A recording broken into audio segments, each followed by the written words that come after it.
Asia Siowo! Witajcie! Dziś pokażę Wam, jak zrobić świecznik ze słoika i sznurka.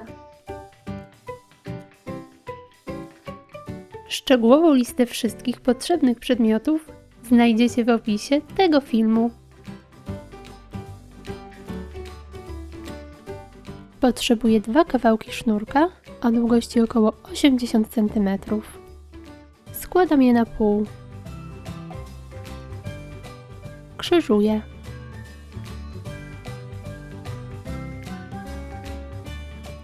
Na środku stawiam słoik. Sznurki podnoszę i zabezpieczam recepturką.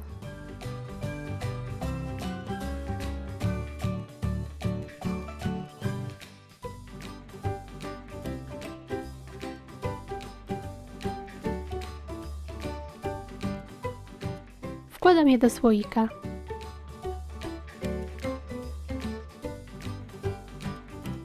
Zaczynając od dołu, owijam słoik.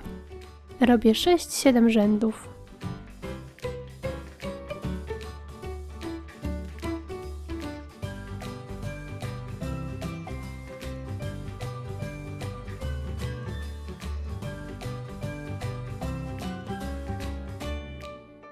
Następnie tak samo owijam gwint słoika.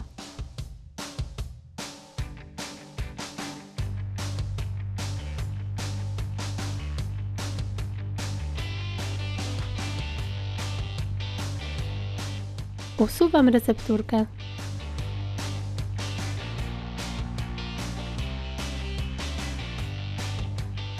Na dnie słoika układam gąbkę. Umieszczam podgrzewacz. Wokół niego układam kamyki.